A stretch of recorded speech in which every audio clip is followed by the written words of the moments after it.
देश दुनिया च बसते पंजाबियों ਨੂੰ ਜੀ ਆਇਆਂ। मैं हरजिंदर सिंह रंधावा, तुसीं देख रहे हो पंजाब टैलीविजन और मेरे नाल ने उगे सिख स्कॉलर सरदार गुरचरणजीत सिंह लांबा।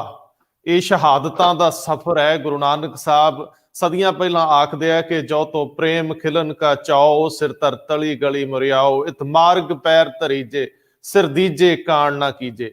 ਅਸੀਂ ਤਾਂ ਸਿਰ ਬਚਾਉਂਦੇ ਫਿਰਦੇ ਆ। ਉਹ ਸਿਰਲੱਥ ਲੋਕ ਸੀ ਜਿਨ੍ਹਾਂ ਨੇ ਵੱਡੇ ਮਨਾਰ ਖੜੇ ਕਰਤੇ ਆਦਰਸ਼ਾਂ ਦੇ, ਜਿਨ੍ਹਾਂ ਨੇ ਸਾਡੇ ਸਾਹਮਣੇ ਸਿਧਾਂਤ ਦਾ ਇੱਕ ਬੁਲੰਦ ਮੰਜ਼ਰ ਸਿਰਜਤਾ।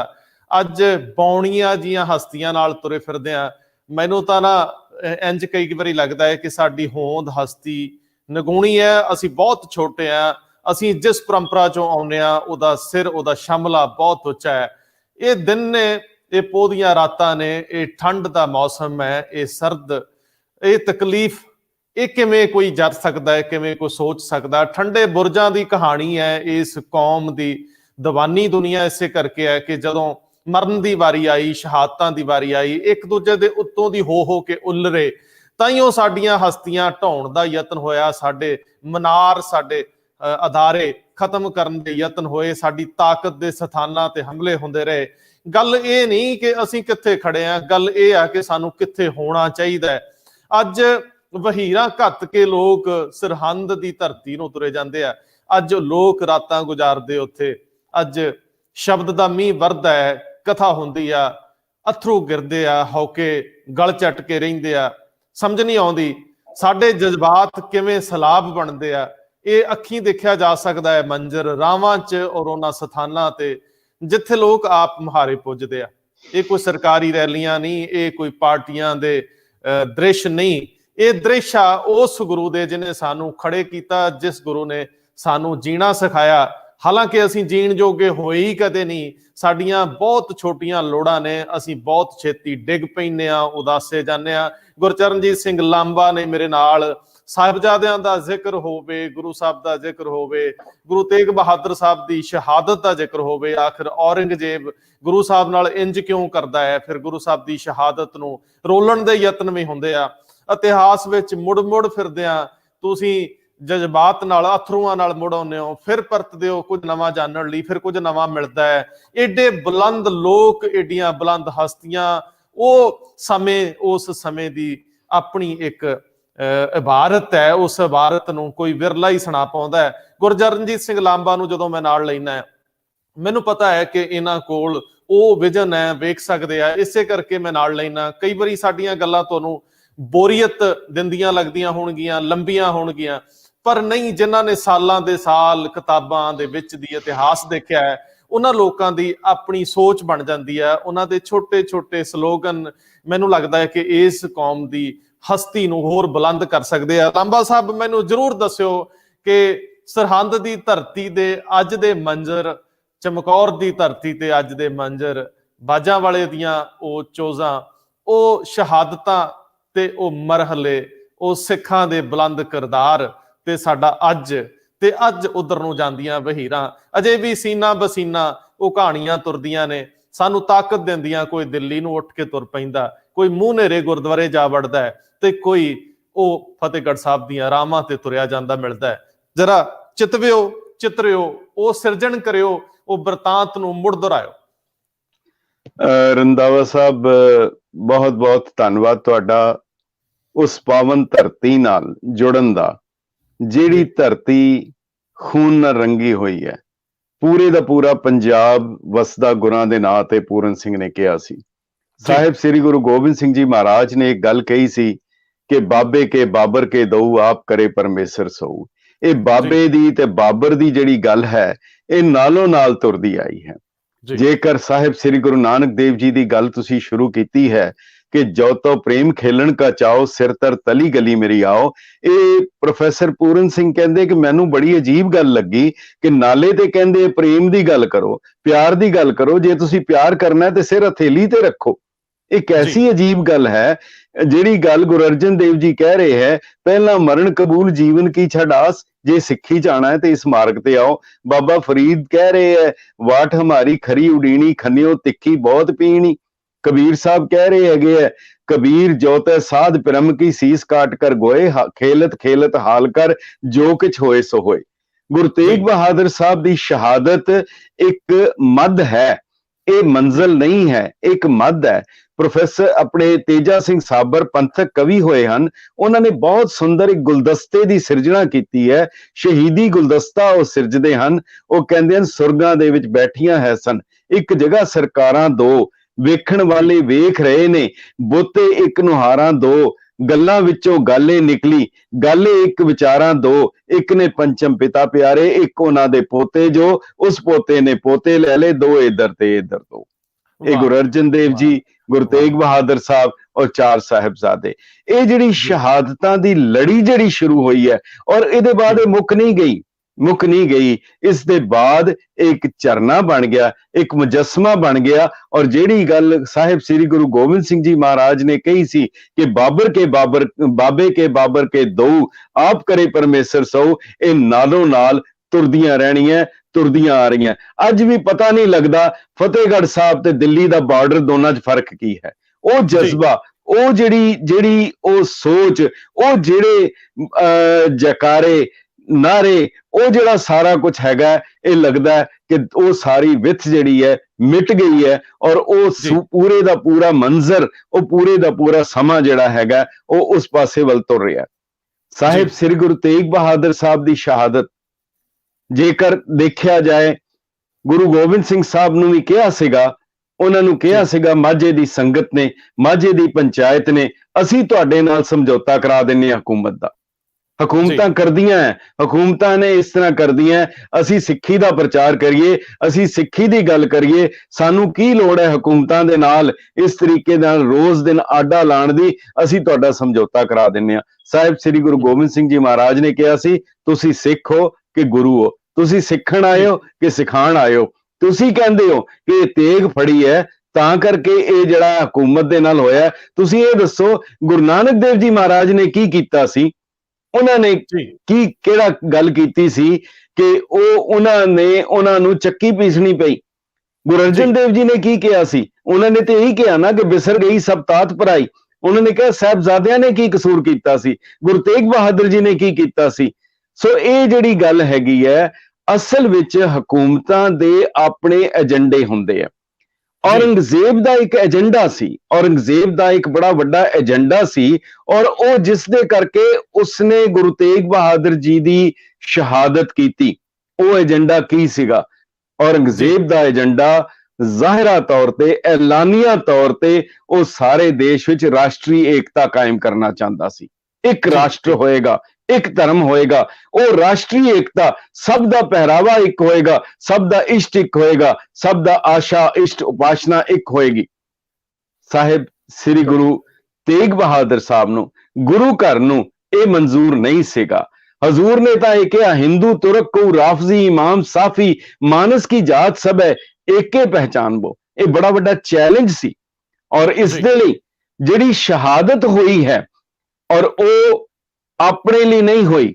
ਉਸ ਵੇਲੇ ਜ਼ੁਲਮ ਹੋਇਆ ਕਸ਼ਮੀਰੀ ਪੰਡਤਾਂ ਦੇ ਉੱਤੇ, ਕਸ਼ਮੀਰੀ ਬ੍ਰਾਹਮਣਾਂ ਦੇ ਉੱਤੇ, ਉਹਨਾਂ ਦੇ ਜੰਜੂ ਉਤਾਰੇ ਗਏ, ਉਹਨਾਂ ਦੇ ਪੂਜਾ ਪਾਠ ਦੇ ਸਾਰੇ ਜਿਹੜੇ ਸੀਗੇ ਉਹ ਬੰਦ ਕੀਤੇ ਗਏ। ਹਜ਼ੂਰ ਨੇ ਉਹਨਾਂ ਦੀ ਖਾਤਰ ਜਿਹੜੀ ਹੈ ਫਿਰ ਇਹ ਕੁਰਬਾਨੀ ਦਿੱਤੀ। ਔਰ ਇਸ ਗੱਲ ਦੀ ਸਭ ਤੋਂ ਵੱਡੀ ਗਵਾਹੀ ਜਿਹੜੀ ਹੈ ਉਹ ਗੁਰੂ ਗੋਬਿੰਦ ਸਿੰਘ ਸਾਹਿਬ ਨੇ ਖੁਦ ਦਿੱਤੀ ਹੈ। ਹਜ਼ੂਰ ਲਿਖ ਰਹੇ ਹਨ, ਤਿਲਕ ਜੰਜੂ ਰਾਖਾ ਪ੍ਰਭ ਤਾਂਕਾ, ਉਹਨਾਂ ਦੇ ਜੰਜੂ ਦੀ ਖਾਤਰ। ਹੁਣ ਇੱਥੇ ਇੱਕ ਗੱਲ ਸਮਝਣ ਵਾਲੀ ਹੈ, ਸਾਹਿਬ ਸ੍ਰੀ ਗੁਰੂ ਨਾਨਕ ਦੇਵ ਜੀ ਮਹਾਰਾਜ ਨੂੰ ਵੀ ਜੰਜੂ ਪਾਣ ਲਈ ਕਿਹਾ ਗਿਆ ਸੀ, ਕਿਉਂਕਿ ਉਸੇ ਬਰਾਦਰੀ ਵਿੱਚੋਂ ਸਨ, ਉਸ ਬਰਾਦਰੀ ਵਿੱਚੋਂ ਸਨ। ਜੰਜੂ ਪਾਣ ਦਾ ਮਤਲਬ ਹੁੰਦਾ ਹੈ ਦੂਜ ਜਨਮ ਹੋਣਾ, ਦੂਜਾ ਜਨਮ ਹੋਣਾ। ਉਹਨਾਂ ਨੂੰ ਜਦੋਂ ਜੰਜੂ ਪਾਣ ਲੱਗੇ ਹੈ, ਬੜੀ ਕਮਾਲ ਦੀ ਗੱਲ ਹੈ, ਕਦੀ ਉਸ ਵਾਤਾਵਰਣ ਨੂੰ ਦੇਖੀਏ ਕੀ ਵਾਤਾਵਰਣ ਹੈ ਕਿ ਉਹ ਬਰਾਦਰੀ ਇਕੱਠੀ ਹੋ ਗਈ, ਲੋਕ ਇਕੱਠੇ ਹੋ ਗਏ, ਹਲਵਾਈ ਆ ਗਏ, ਸਾਰੀਆਂ ਤਿਆਰੀਆਂ ਹੋ ਗਈਆਂ, ਰਿਸ਼ਤੇਦਾਰ ਆ ਗਏ, ਪੰਡਤ ਆ ਗਿਆ, ਵੇਦੀ ਲੱਗ ਗਈ। ਜਦੋਂ ਸਾਹਿਬ ਸ੍ਰੀ ਗੁਰੂ ਨਾਨਕ ਦੇਵ ਜੀ ਮਹਾਰਾਜ 9 ਸਾਲ ਦੀ ਅਵਸਥਾ ਹੈ, ਉਹਨਾਂ ਨੂੰ ਪੰਡਤ ਜੰਜੂ ਪਾਣ ਲੱਗਾ ਤਾਂ ਉਹਨਾਂ ਨੇ ਕਿਹਾ, ਪੰਡਤ ਜੀ ਇਹ ਕੀ ਹੈ? ਕਹਿੰਦੇ ਬੰਧਨ ਹੈ। ਉਹ ਕਹਿੰਦੇ ਤੇਰੀ ਅੱਖਾਂ ਤੇ ਬੰਧਨ ਹੈ, ਤੇਰੇ ਪੈਰਾਂ ਤੇ ਬੰਧਨ ਹੈ, ਤੇਰੀ ਆਵਾਜ਼ 'ਚ, ਤੇਰੀ ਗੱਲਬਾਤ 'ਚ ਬੰਧਨ ਹੈ। ਉਹਨਾਂ ਨੇ ਇਨਕਾਰ ਕਰ ਦਿੱਤਾ। ਹੁਣ 9 ਸਾਲ ਦੇ ਗੁਰੂ ਨਾਨਕ ਦੇਵ ਜੀ ਜੰਜੂ ਪਾਣ ਤੋਂ ਇਨਕਾਰ ਕਰ ਰਹੇ ਹਨ। ਸਾਡੇ ਵਰਗੇ ਕਹਿ ਸਕਦੇ ਆ ਕੀ ਫਰਕ ਪੈਂਦਾ ਸੀ ਜੀ, ਪਾ ਲੈਂਦੇ, ਲਾ ਦਿੰਦੇ, ਪਰ ਨਹੀਂ, ਗੁਰੂ ਸਾਹਿਬ ਨੇ ਇਹ ਨਹੀਂ ਕਿਹਾ ਕਿ ਮੈਂ ਨਹੀਂ ਪਾਵਾਂਗਾ। ਉਹਨਾਂ ਨੇ ਐਲਾਨੀਆ ਤੌਰ ਤੇ ਦੱਸਣਾ ਸੀ ਕਿ ਮੇਰਾ ਸਿੱਖ ਇਹਨਾਂ ਧਾਗੇ ਦੇ ਬੰਧਨਾਂ 'ਚ ਨਹੀਂ ਬੰਨਿਆ ਜਾਏਗਾ। ਇਹ ਗੱਲ ਜਿਹੜੀ ਸੀ ਬਹੁਤ ਕਮਾਲ ਦਾ ਸਿਰਜਣ ਕੀਤਾ, ਉਸ ਚਿੱਤਰਣ ਕੀਤਾ ਹੈਗਾ ਪ੍ਰੋਫੈਸਰ ਮੋਹਨ ਸਿੰਘ ਨੇ ਨਾਨਕਾਇਣ ਦੇ ਵਿੱਚ। ਉਹ ਕਹਿੰਦੇ ਆ, ਦੇਖੋ ਵਾਕਈ ਉਹ ਸੀਨ ਕੈਸਾ ਹੋਏਗਾ। ਉਹ ਕਹਿੰਦੇ ਪਿਆਰ ਨਾਲ ਸਮਝਾਇਆ, ਮੁੜ ਮੁੜ ਹਰੀ ਦਿਆਲ ਤੇ ਪਿਓ ਨੇ ਧਮਕਾਇਆ, ਕੱਢ ਕੇ ਅੱਖਾਂ ਲਾਲ ਪਰ ਬਾਬਾ ਨਾ ਡੋਲਿਆ, ਕਾਇਮ ਰੱਖਿਆ ਚਿੱਤ, ਇਹ ਸੀ ਜੀਵਨ ਘੋਲ ਵਿੱਚ ਉਸ ਦੀ ਪਹਿਲੀ ਜਿੱਤ। ਹੁਣ ਗੁਰੂ ਗੋਬਿੰਦ ਸਿੰਘ ਸਾਹਿਬ ਕਹਿ ਰਹੇ ਹੈ ਕਿ ਗੁਰੂ ਤੇਗ ਬਹਾਦਰ ਜੀ ਦੀ ਸ਼ਹਾਦਤ ਹੋਈ ਹੈ। ਤਿਲਕ ਜੰਜੂ ਰਾਖਾ ਪ੍ਰਭ ਤਾਂਕਾ, ਕੀਨੋ ਬੜੋ ਕਲੂ ਮੈਂ ਸਾਕਾ, ਸਾਧਨ ਹੇਤ ਇਤੀ ਜਿਨ ਕਰੀ, ਸੀਸ ਦਿਆ ਪਰ ਸੀ ਨਾ ਉਚਰੀ, ਧਰਮ ਹੇਤ ਸਾਕਾ ਦਿਨ ਕੀਏ ਜਿਨ ਕੀਆ, ਸੀਸ ਦਿਆ ਪਰ ਸਿਰ ਨਾ ਦਿਆ, ਨਾਟਕ ਚੇਟਕ ਕੀਏ ਕੁਕਾਜਾ, ਪ੍ਰਭ ਲੋਗਨ ਕਹਿ ਆਵਤ ਲਾਜਾ। ਇੱਥੇ ਰੰਧਾਵਾ ਸਾਹਿਬ ਇੱਕ ਲਾਈਨ ਹੈਗੀ ਹੈ, ਨਾਟਕ ਚੇਟਕ ਕੀਏ ਕੁਕਾਜਾ, ਇਹ ਬੜੀ ਮਹੱਤਵਪੂਰਨ ਹੈ, ਇਹ ਬਹੁਤ ਹੀ ਮਹੱਤਵਪੂਰਨ ਹੈ। ਅੱਜ ਕਈ ਵਿਅਕਤੀ ਕਹਿ ਦਿੰਦੇ ਹੈ ਕਿ ਗੁਰੂ ਦੇ ਕੋਲ ਕੋਈ ਅਧਿਆਤਮਕ ਸ਼ਕਤੀ ਹੈ ਸੀ, ਕੀ ਹੈ ਸੀ ਜਾਂ ਨਹੀਂ ਸੀ, ਇਹ ਸਾਰੀ ਉਸ ਗੱਲ ਨੂੰ ਸਪਸ਼ਟ ਕਰ ਦਿੰਦੀ ਹੈ। ਗੁਰੂ ਤੇਗ ਬਹਾਦਰ ਜੀ ਮਹਾਰਾਜ ਨੂੰ ਜਦੋਂ ਸ਼ਹੀਦ ਕਰਨ ਲੱਗੇ ਹਨ, ਉਸ ਵੇਲੇ ਦਾ ਇਤਿਹਾਸਕਾਰ ਲਿਖਦੇ ਹਨ ਕਿ ਗੁਰੂ ਸਾਹਿਬ ਨੂੰ ਕਿਹਾ ਗਿਆ ਕਿ ਤੁਸੀਂ ਕਰਾਮਾਤ ਦਿਖਾਓ। ਹੁਣ ਉਹਨਾਂ ਨੂੰ ਜਦੋਂ ਕਰਾਮਾਤ ਦਿਖਾਉਣ ਲਈ ਕਿਹਾ ਤਾਂ ਉਸ ਵੇਲੇ ਹਜ਼ੂਰ ਨੇ ਕਿਹਾ, ਨਾਟਕ ਚੇਟਕ ਕੀਏ ਕੁਕਾਜਾ, ਪ੍ਰਭ ਲੋਗਨ ਕੈ ਆਵਤ ਲਾਜਾ। ਇਹ ਨਾਟਕ ਚੇਟਕ ਹੈ, ਇਹ ਡਰਾਮੇਬਾਜ਼ੀਆਂ, ਮਦਾਰੀ ਦਾ ਕੰਮ ਹੈ, ਕੋਈ ਕਰਾਮਾਤਾਂ ਦਿਖਾਣੀਆਂ। ਹੁਣ ਕਮਾਲ ਹੈ, ਇਸਲਾਮ ਦੇ ਵਿੱਚ 4 ਚੀਜ਼ਾਂ ਮੰਨੀਆਂ ਜਾਂਦੀਆਂ, ਇਹਨੂੰ ਖਰਾਕੇ ਆਦਾਤ ਕਹਿੰਦੇ ਹਨ, ਜਿਹੜੀਆਂ ਅਨਨੈਚੁਰਲ ਪਾਵਰਸ ਹੁੰਦੀਆਂ ਹਨ, ਅਸਾਧਾਰਨ ਕਰਾਮਾਤਾਂ ਜਿਹੜੀਆਂ, ਉਹਨੂੰ ਮੁਅਜ਼ਜ਼ਾ ਜਾਂ ਕਰਾਮਾਤ ਕਿਹਾ ਜਾਂਦਾ ਹੈ। ਹੁਣ ਇਹ 4 ਕਿਸਮ ਦੀਆਂ ਹਨ ਰੰਧਾਵਾ ਸਾਹਿਬ। ਪਹਿਲੀ ਹੈਗੀ ਹੈ ਮੁਅਜ਼ਜ਼ਾ, ਚੀਜ਼ ਇਹੀ ਹੈ, ਫਰਕ ਥੋੜਾ ਹੈ। ਮੁਅਜ਼ਜ਼ਾ ਹੁੰਦਾ ਹੈ ਜਿਹਨੂੰ ਕਿ ਅਪ੍ਰਾਕਿਰਤਿਕ ਜਿਹੜੀ ਤਾਕਤ ਹੈ, ਸ਼ਕਤੀ ਹੈ, ਇਹ ਪੈਗੰਬਰ ਕੋਲ ਮੰਨੀ ਜਾਂਦੀ ਹੈ। ਉਹੀ ਚੀਜ਼ ਜਦੋਂ ਕਿਸੇ ਵਲੀ ਔਲੀਆ ਕੋਲ ਹੁੰਦੀ ਹੈ, ਵਲੀ ਅੱਲਾ ਕੋਲ ਹੁੰਦੀ ਹੈ, ਅੱਲਾ ਦੇ ਨੇੜੇ ਬੰਦਿਆਂ ਕੋਲ ਹੁੰਦੀ ਹੈ, ਉਸ ਨੂੰ ਕਰਾਮਾਤ ਕਿਹਾ ਜਾਂਦਾ ਹੈ। ਤੀਸਰੀ ਚੀਜ਼ ਹੁੰਦੀ ਹੈ ਮਊਨਤ, ਜਿਹੜੀ ਲਟਬੋਰੂ ਫਕੀਰਾਂ ਕੋਲ ਹੁੰਦੀ ਹੈ। ਜਿਵੇਂ ਸਿੱਖਾਂ ਦੇ ਬਾਰੇ ਇਕਬਾਲ ਨੇ ਕਿਹਾ ਸੀ, ਇਹ ਲਟਬੋਰੂ ਫਕੀਰ ਹਨ, ਇਹਨਾਂ ਕੋਲ ਵੀ ਤਾਕਤ ਹੈ, ਇਹ ਕਲੰਦਰਾਨਾ ਅਦਾਏ ਸਿਕੰਦਰਾਨਾ ਜਲਾਲ, ਕਦੀ ਤਾਂ ਤੁਹਾਨੂੰ ਫਕੀਰਾਂ ਦੇ ਰੂਪ ਵਿੱਚ ਨਜ਼ਰ ਆਣਗੇ ਤੇ ਕਿਤੇ ਇਹਨਾਂ ਦਾ ਜਿਹੜਾ ਜਲਾਲ ਹੈ ਉਹ ਵੱਡੇ ਵੱਡੇ ਬਾਦਸ਼ਾਹਾਂ ਨੂੰ ਵੀ ਮਾਤ ਕਰ ਦਿੰਦਾ। ਉਹ ਫਕੀਰਾਂ ਕੋਲ ਵੀ ਹੁੰਦੀ ਹੈ। ਇੱਕ ਚੀਜ਼ ਹੋਰ ਹੈ, ਉਸ ਨੂੰ ਕਹਿੰਦੇ ਇਸਤਦਰਾਜ, ਜਿਹੜੇ ਸ਼ੈਤਾਨ ਲੋਕ ਵੀ ਇਹ ਰੱਬ ਦੀ ਇਬਾਦਤ ਕਰਕੇ ਜਾਂ ਤੰਤਰ ਮੰਤਰ ਨਾਲ ਹਾਸਲ ਕਰ ਲੈਂਦੇ।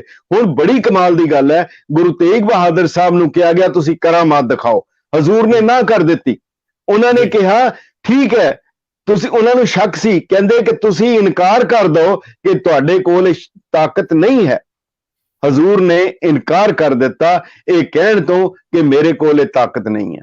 ਇਹਦਾ ਮਤਲਬ ਗੁਰੂ ਕੋਲ ਤਾਕਤ ਹੁੰਦਿਆਂ ਹੋਇਆਂ ਉਹ ਇਨਕਾਰ ਕਰ ਰਹੇ ਹੈ। ਡਾਕਟਰ JS ਗਰੇਵਾਲ ਸਾਹਿਬ ਨੇ ਇੱਕ ਕਿਤਾਬ ਲਿਖੀ ਹੈ, ਪਰਸ਼ੀਅਨ ਕ੍ਰੋਨਿਕਲਸ ਆਫ ਗੁਰੂ ਤੇਗ ਬਹਾਦਰ ਜੀ's ਮਾਰਟਰਡਮ। ਉਹਦੇ ਵਿੱਚ ਉਹਨਾਂ ਨੇ ਖਾਲਸਾਨਾਮਾ ਬਖਤਮਲ ਦਾ, ਰਿਸਾਲਾ ਦਰ ਅਹਿਵਾਲ ਨਾਨਕ ਸ਼ਾਹ ਦਰਵੇਸ਼ ਬੁੱਧ ਸਿੰਘ ਦਾ, ਉਮਦਤ ਤਵਾਰੀਖ ਸੋਹਣ ਲਾਲ ਦੀ, ਤਾਰੀਖੇ ਸਿੱਖਾਂ ਖੁਸ਼ਵਕਤ ਰਾਏ ਦੀ, 4 ਬਾਗੇ ਪੰਜਾਬ ਗਣੇਸ਼ ਦਾਸ ਦਾ, ਇਹ ਸਾਰੀਆਂ ਕਿਤਾਬਾਂ 'ਚ ਲਿਖਿਆ ਕਿ ਗੁਰੂ ਸਾਹਿਬ ਨੇ ਕਰਾਮਾਤ ਇਹ ਕਹਿਣ ਤੋਂ ਇਨਕਾਰ ਕਰ ਦਿੱਤਾ ਕਿ ਉਹਨਾਂ ਕੋਲ ਕਰਾਮਾਤ ਨਹੀਂ ਹੈਗੀ। ਇਹ ਬੜੀ ਵੱਡੀ ਚੀਜ਼ ਸੀ। ਹੁਣ ਇਸ ਦਾ ਬਾਅਦ ਗੁਰੂ ਸਾਹਿਬ ਨੇ ਤਿਲਕ ਔਰ ਜੰਜੂ, ਜਿੱਥੇ ਇੱਕ ਪਾਸੇ ਦਿੱਲੀਸ਼ਵਰੋ ਜਗਦੀਸ਼ਵਰੋ ਕਿਹਾ ਜਾਂਦਾ ਸੀ, ਦਿੱਲੀਪਤੀ ਰੱਬ ਹੈ, ਉਹ ਪਰਮਾਤਮਾ ਹੈ, ਪਰ ਗੁਰੂ ਸਾਹਿਬ ਕਹਿ ਰਹੇ ਹੈ ਦਿੱਲੀ ਦੇ ਬਾਦਸ਼ਾਹ ਦੇ ਸਿਰ ਦੇ ਉੱਤੇ ਆਪਣੇ ਸਰੀਰ ਦਾ ਠੀਕਰਾ ਗੁਰੂ ਤੇਗ ਬਹਾਦਰ ਸਾਹਿਬ ਨੇ ਤੋੜਿਆ। ਇਤਨੀ ਸਪਸ਼ਟ ਗਵਾਹੀ ਦੇ ਬਾਵਜੂਦ ਅਫਸੋਸ ਹੈ, ਆਰੀਆ ਸਮਾਜ ਦੇ ਸੰਸਥਾਪਕ ਸਵਾਮੀ ਦਇਆਨੰਦ ਸਰਸਵਤੀ ਨੇ ਖੁੱਲ੍ਹੇਆਮ ਕਿਹਾ ਕਿ ਇਹ ਗੁਰੂ ਤੇਗ ਬਹਾਦਰ ਜੀ ਦਾ ਘਰੇਲੂ ਝਗੜਾ ਸੀ, ਇਸ ਕਰਕੇ ਉਹਨਾਂ ਨੂੰ ਬਾਦਸ਼ਾਹ ਨੇ ਤਸੀਹੇ ਦੇ ਕੇ ਜੋ ਵੀ ਕੀਤਾ ਹੈਗਾ। ਪੰਜਾਬੀ ਯੂਨੀਵਰਸਿਟੀ ਦੇ ਪ੍ਰੋਫੈਸਰ ਡਾਕਟਰ ਫੌਜਾ ਸਿੰਘ ਨੇ ਵੀ ਕਹਿ ਦਿੱਤਾ ਕਿ ਇਹ ਉਹਨਾਂ ਨੂੰ ਇੱਕ ਐਜ਼ ਏ ਕ੍ਰਿਮੀਨਲ ਤੌਰ ਦੇ ਉੱਤੇ ਉਹਨਾਂ ਨੂੰ ਸ਼ਹੀਦ ਕੀਤਾ। ਖੈਰ ਚੰਗਾ ਹੋਇਆ, ਉਹਨਾਂ ਨੇ ਮਾਫੀ ਮੰਗੀ ਔਰ ਕਿਹਾ ਕਿ ਮੈਨੂੰ ਅਕੈਡਮਿਕ ਤੌਰ ਤੇ ਬੇਈਮਾਨੀ ਸੀ, ਇਹ ਮੈਨੂੰ ਨਹੀਂ ਸੀ ਕਹਿਣਾ ਚਾਹੀਦਾ। ਪਰ ਅੱਜ ਵੀ, ਅੱਜ ਦੀ ਤਾਰੀਖ ਵਿੱਚ ਵੀ ਐਸੇ ਬਦਬਖਤ ਕਹਿ ਲੋ ਜਾਂ ਮਾੜੀ ਕਿਸਮਤ ਵਾਲੇ ਸਿੱਖੀ ਸਰੂਪ ਵਿੱਚ ਵੀ ਜਿਹੜੇ ਹੈ ਉਹ ਗੁਰੂ ਗੋਬਿੰਦ ਸਿੰਘ ਸਾਹਿਬ ਦੀ ਉਹ ਬਾਣੀ ਜਿਹੜੀ ਕਿ ਐਵੀਡੈਂਸ ਹੈ ਉਹਨੂੰ ਖਤਮ ਕਰਨਾ ਚਾਹੁੰਦੇ ਹੈ। ਇਸ ਹਿਸਾਬ ਨਾਲ ਉਹ ਗੁਰੂ ਤੇਗ ਬਹਾਦਰ ਜੀ ਦੀ ਜਿਹੜੀ ਹੈਗੀ ਹੈ ਉਹ ਸ਼ਹਾਦਤ ਨੂੰ ਰੋਲਣਾ ਚਾਹੁੰਦੇ ਹੈ। ਬਾਕੀ ਇੱਕ ਗੱਲ ਮੈਂ ਅਖੀਰ 'ਚ ਕਹਿਣਾ ਚਾਹਾਂਗਾ, ਗੁਰੂ ਤੇਗ ਬਹਾਦਰ ਜੀ ਨੇ ਦੋ ਗੱਲਾਂ ਕਹੀਆਂ ਹੈਗੀਆਂ। ਉਹ ਕਹਿੰਦੇ ਆ ਬਲ ਹੋਆ ਬੰਧਨ ਛੁੱਟੇ, ਬੰਧਨ ਹੈਗੇ ਆ ਪਰ ਤੁਹਾਨੂੰ ਬਲ ਕਾਇਮ ਕਰਨਾ ਪੈਣਾ। ਜਿਹੜੀ ਗੱਲ ਔਰ ਦੂਸਰੀ ਚੀਜ਼ ਉਹਨਾਂ ਨੇ ਜਿਹੜੀ ਦਿੱਤੀ ਸੈਂਟਰਲ ਆਈਡੀਆ ਹੈ ਪੈ ਕਾਹੂ ਕੋ ਦੇਤ ਨੈ ਪੈਮਾਨਤਾਨ, ਇੱਕ ਨੈ ਪੈਮਾਨਤਾਨ ਔਰ ਇੱਕ ਬਲ ਹੋਏਗਾ ਤੇ ਬੰਧਨ ਛੁੱਟੇਗਾ। ਇਸ ਗੱਲ ਨੂੰ ਗੁਰੂ ਗੋਬਿੰਦ ਸਿੰਘ ਸਾਹਿਬ ਕਹਿੰਦੇ ਹੈ ਕਿ ਖੜਗ ਹਾਥ ਜਿਨ ਤਜੋ ਖੜਗ ਧਾਰਾ ਸਹੋ, ਜਦੋਂ ਤੁਸੀਂ ਆਪਣਾ ਹੱਥ ਤਲਵਾਰ ਦੇ ਮਿਆਨ ਤੋਂ ਹਟਾ ਲੋਗੇ ਫਿਰ ਉਹ ਤਲਵਾਰ ਤੁਹਾਡੀ ਗਰਦਨ ਤੇ ਗਿਰੇਗੀ। ਦੂਜੀ ਗੱਲ ਜਿਹੜੀ ਉਹਨਾਂ ਨੇ ਕਹੀ ਪੈ ਕਾਹੂ ਕੋ ਦੇਤ ਨੈ ਪੈਮਾਨਤ ਆਨ, ਇਹ ਗੁਰੂ ਨਾਨਕ ਦੇਵ ਜੀ ਦਾ ਨਿਰਭਉ ਨਿਰਵੈਰ ਦਾ ਅਕਾਲ ਪੁਰਖ ਦਾ ਉਹ ਸਰੂਪ ਸੀ। ਸਾਹਿਬ ਸ੍ਰੀ ਗੁਰੂ ਗੋਬਿੰਦ ਸਿੰਘ ਜੀ ਮਹਾਰਾਜ ਨੇ ਇੱਕ ਬੜੀ ਕਮਾਲ ਦੀ ਗੱਲ ਇੱਕ ਲਾਈਨ 'ਚ ਕਹੀ ਹੈ, ਕਹਿੰਦੇ ਸਾਡੇ ਇਲਾਕੇ ਵਿੱਚ ਬਹੁਤ ਕਮਾਲ ਦੀ ਹੈ, ਸਾਡੇ ਇਲਾਕੇ ਵਿੱਚ ਇੱਕ ਐਸਾ ਬੰਦਾ ਰਹਿੰਦਾ ਸੀ ਜਿਹੜਾ ਕਿਧਰੇ ਜੂਝਿਆ ਨਹੀਂ, ਕਿਧਰੇ ਲੜਿਆ ਨਹੀਂ, ਕਿਧਰੇ ਕੰਮ ਨਹੀਂ ਆਇਆ, ਕੋਈ ਉਹਨੇ ਜਸ ਵਾਲਾ ਕੋਈ ਕੰਮ ਨਹੀਂ ਕੀਤਾ, ਪੂਰੇ ਪਿੰਡ 'ਚ ਉਹਨੂੰ ਕੋਈ ਜਾਣਦਾ ਤੱਕ ਨਹੀਂ ਸੀਗਾ, ਬਿਲਕੁਲ ਨੈਗਲੈਕਟਡ ਕੋਨੇ 'ਚ ਪਿਆ ਰਹਿੰਦਾ ਸੀ।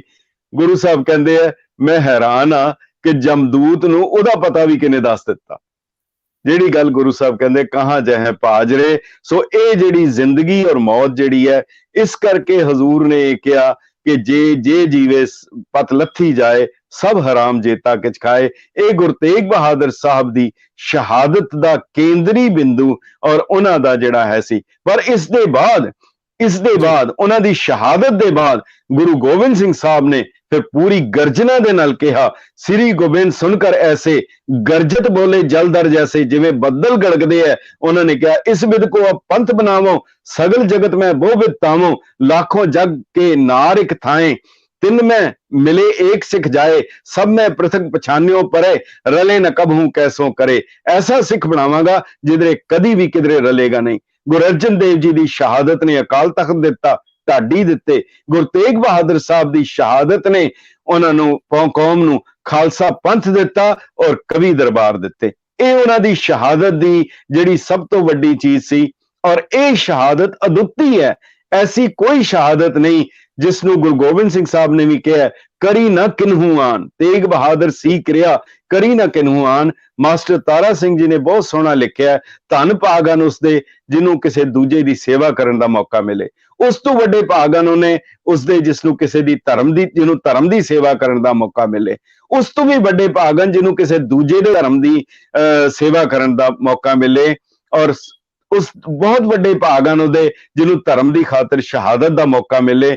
ਪਰ ਉਸ ਤੋਂ ਵੱਡੇ ਭਾਗ ਨਹੀਂ ਹੋ ਸਕਦੇ ਜਿਸ ਨੂੰ ਕਿਸੇ ਦੂਜੇ ਦੇ ਧਰਮ ਦੀ ਖਾਤਰ ਸ਼ਹੀਦੀ ਦੇਣ ਦਾ ਮੌਕਾ ਮਿਲੇ। ਪਰ ਅਖੀਰ ਵਿੱਚ ਇੱਕ ਗੱਲ ਜ਼ਰੂਰ ਕਹਿਣੀ ਬਣਦੀ ਹੈ, ਦੇਖੋ 9 ਸਾਲ ਦੀ ਅਵਸਥਾ ਵਿੱਚ ਗੁਰੂ ਤੇਗ ਬਹਾਦਰ ਸਾਹਿਬ ਨੇ ਹਿੰਦੂ ਧਰਮ ਦੀ ਖਾਤਰ, ਉਹਨਾਂ ਦੇ ਤਿਲਕ ਔਰ ਜੰਦੇਊ ਦੀ ਖਾਤਰ ਉਹਨਾਂ ਨੇ ਸ਼ਹਾਦਤ ਦਿੱਤੀ।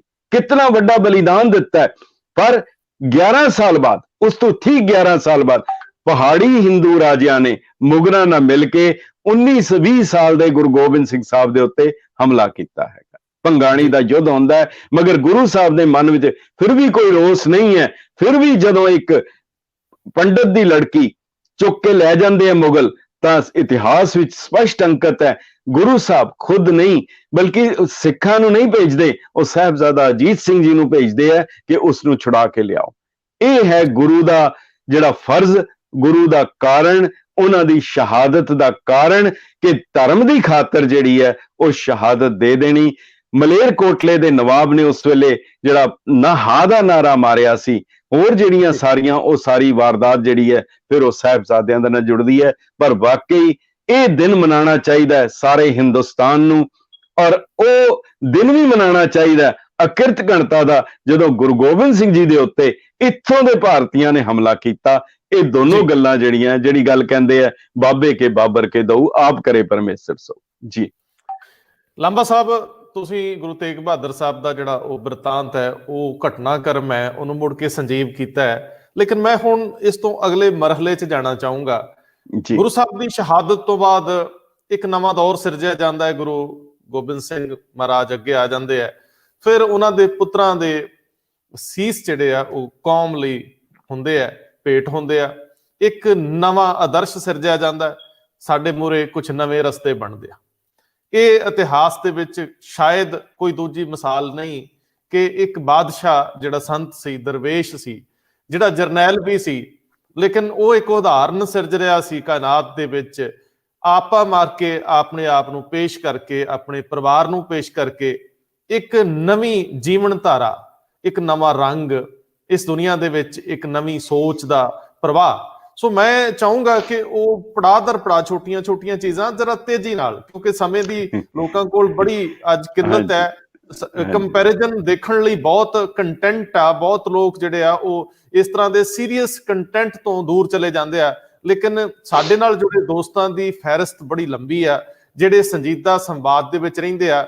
ਜੇ ਦੋਸਤੋ ਤੁਹਾਡਾ ਕੋਈ ਸਵਾਲ ਜਾਂ ਤੁਹਾਨੂੰ ਲੱਗਦਾ ਹੈ ਕਿ ਲਾਂਬਾ ਸਾਹਿਬ ਤੋਂ ਕੁਝ ਪੁੱਛਣਾ ਹੈ, ਇਤਿਹਾਸ ਤੇ ਕਿਸੇ ਪੰਨੇ, ਕਿਸੇ ਵਰਕੇ ਦੇ ਉੱਤੇ ਤੁਸੀਂ ਜਾ ਕੇ ਆਪਣੀ ਹਾਜ਼ਰੀ ਲਵਾਉਣੀ ਆ ਜਾਂ ਕੁਝ ਜਾਣਕਾਰੀ ਲੈਣੀ ਆ, ਤੁਸੀਂ ਕਮੈਂਟ ਰੂਪ ਚ ਜ਼ਰੂਰ ਦੇ ਦਿਓ, ਮੈਂ ਲਾਂਬਾ ਸਾਹਿਬ ਤੋਂ ਪੁੱਛ ਲਊਂਗਾ। ਲਾਂਬਾ ਸਾਹਿਬ, ਜਿਹੜਾ ਫਿਰ ਸ਼ਹਾਦਤਾਂ ਦਾ ਦੂਜਾ ਦੌਰ ਸ਼ੁਰੂ ਹੁੰਦਾ ਹੈ ਗੁਰੂ ਤੇਗ ਬਹਾਦਰ ਸਾਹਿਬ ਤੋਂ, ਕਿ ਹਾਲਾਂਕਿ ਇਹ ਤਾਂ ਗੁਰੂ ਅਰਜਨ ਦੇਵ ਸਾਹਿਬ ਤੋਂ ਸ਼ੁਰੂ ਹੋ ਜਾਂਦਾ, ਲੇਕਿਨ ਜਦੋਂ ਮੈਂ ਇਸ ਰੂਪ ਚ ਗੁਰੂ ਗੋਬਿੰਦ ਸਿੰਘ ਦੇ ਰੂਪ ਦੇ ਵਿੱਚ, ਜੰਗਾਂ ਦੇ ਰੂਪ ਦੇ ਵਿੱਚ ਆਪਣੇ ਆਪ ਨੂੰ ਖਾਲਸਾਈ ਰੂਪ ਦੇ ਵਿੱਚ ਅਸੀਂ ਪ੍ਰਸਤੁਤ ਕਰਦੇ ਹਾਂ, ਤੇ ਫਿਰ ਸਰਹੰਦ ਦੇ ਉਹ, ਮੈਂ ਤਾਂ ਕਈ ਵਾਰੀ ਕਹਿੰਦਾ ਹੁੰਦਾ ਕਿ ਉਹ ਅੱਜ ਖੰਡਰੀ ਨੇ ਇੱਕ ਤਰ੍ਹਾਂ ਨਾਲ, ਭਾਵੇਂ ਉਹ ਅਸੀਂ ਅਥਰੂਆਂ ਨਾਲ ਭਿਉਂ ਦਿੰਦੇ ਆ ਇਹਨਾਂ ਦਿਨਾਂ ਦੇ ਵਿੱਚ, ਲੇਕਿਨ ਸਰਹੰਦ 'ਚ ਜੋ ਵਾਪਰਿਆ ਉਹ ਸਾਨੂੰ ਰਵਾਉਂਦਾ ਹੈ, ਤੰਗ ਕਰਦਾ ਹੈ। ਸੋ ਮੈਨੂੰ ਉਹ ਜ਼ਰੂਰ ਸਾਰੀਆਂ ਘਟਨਾਵਾਂ ਦਾ ਚਮਕੌਰ ਸਾਹਿਬ ਤੋਂ ਹੁੰਦੇ ਹੋਏ ਉਸ ਸਰਹੰਦ ਵੱਲ ਨੂੰ ਜਾਇਓ।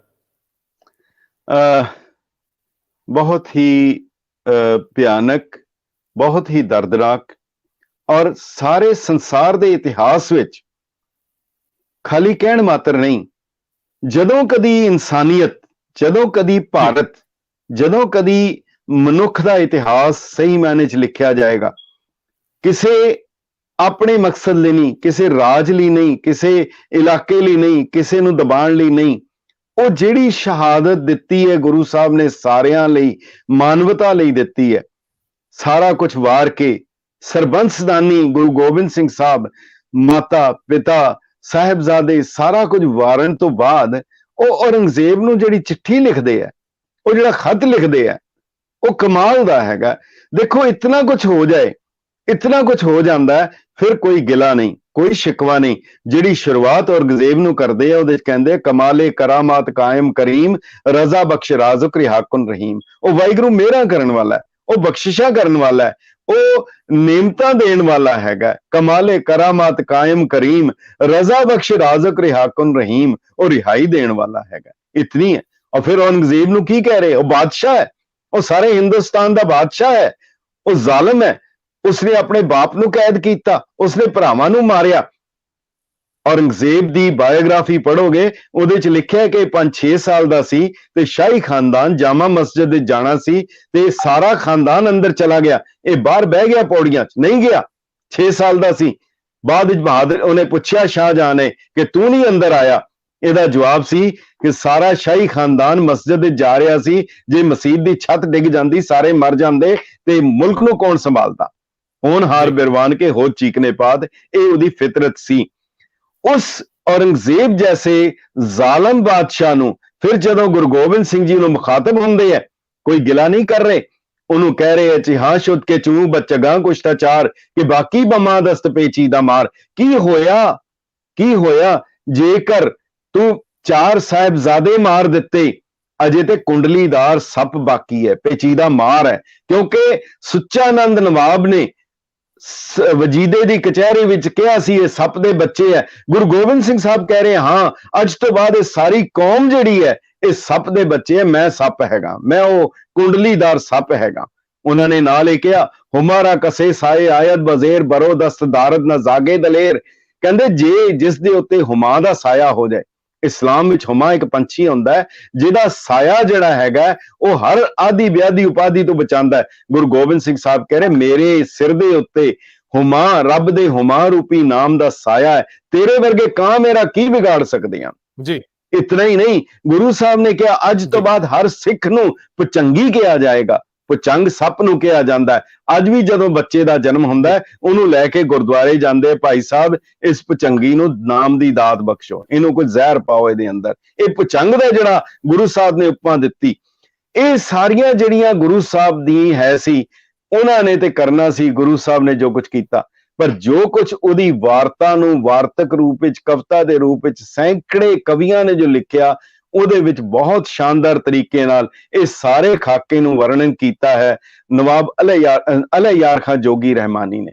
ਉਹ ਕਮਾਲ ਦੀ ਗੱਲ ਕਹਿੰਦੇ ਹਨ, ਕਹਿੰਦੇ करतार की सौगंध है, नानक की कसम है, जितनी भी हो तारीफ गोविंद की वो कम है, हर चंद मेरे हाथ में पुरजोर कलम है, सतगुर के लिखूं वसफ कहां ताबे रकम है, एक आंख से क्या बुलबुला कुल सहर को देखे, साहिल को या मझधार को या लहर को देखे। हुण गुरु गोबिंद सिंह साहब ने सवेर वेले साहिबजादियां नूं शहादत लई तोरना है। वो लिखदा है, कहता कल सुबह था जिन खालसे ने जंग में मरना, बाली से शहीदों को हुआ जब के गुजरना।